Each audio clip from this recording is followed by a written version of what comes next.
অসংখ্য টিকিটবিহীন সমর্থক স্টেডিয়ামে প্রবেশ করতে চাইলে বাধা দেয় নিরাপত্তা কর্মীরা। এতে সৃষ্টি হয় বিশৃঙ্খলা। এতে নির্ধারিত সময়ের প্রায় ৮২ মিনিট পর শুরু হয় আর্জেন্টিনা কলম্বিয়ার মধ্যকার কোপা আমেরিকার ফাইনাল। মায়ামির হার্ড রক স্টেডিয়ামে হওয়া ৪৮তম আসরের ফাইনালের প্রথমার্ধে গোল করতে পারেনি কোনো দল।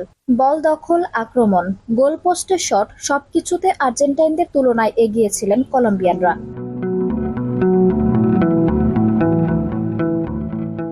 ম্যাচে গোলের দেখা না গেলেও প্রথমার্ধে বিরতিতে সুরের ঝংকার তুলেছিলেন জনপ্রিয় পপ গায়িকা সারিকা। নিজের বেশ কয়েকটি গান পরিবেশন করেন কলম্বিয়ান এই গায়িকা।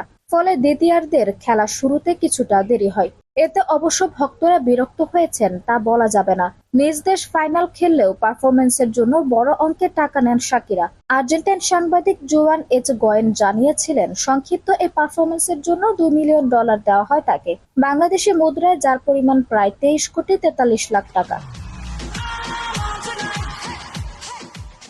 অসংখ্য টিকিটবিহীন সমর্থক স্টেডিয়ামে প্রবেশ করতে চাইলে বাধা দেয় নিরাপত্তা কর্মীরা। এতে সৃষ্টি হয় বিশৃঙ্খলা। এতে নির্ধারিত সময়ের প্রায় ৮২ মিনিট পর শুরু হয় আর্জেন্টিনা কলম্বিয়ার মধ্যকার কোপা আমেরিকার ফাইনাল। মায়ামির হার্ড রক স্টেডিয়ামে হওয়া ৪৮তম আসরের ফাইনালের প্রথমার্ধে গোল করতে পারেনি কোনো দল।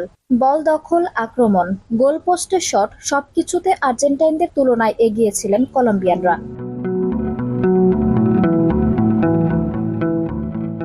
ম্যাচে গোলের দেখা না গেলেও প্রথমার্ধে বিরতিতে সুরের ঝংকার তুলেছিলেন জনপ্রিয় পপ গায়িকা সারিকা। নিজের বেশ কয়েকটি গান পরিবেশন করেন কলম্বিয়ান এই গায়িকা। ফলে দ্বিতীয়ার্ধের খেলা শুরুতে কিছুটা দেরি হয়। এতে অবশ্য ভক্তরা বিরক্ত হয়েছেন তা বলা যাবে না। নিজ দেশ ফাইনাল খেললেও পারফরম্যান্সের জন্য বড় অঙ্কের টাকা নেন শাকিরা।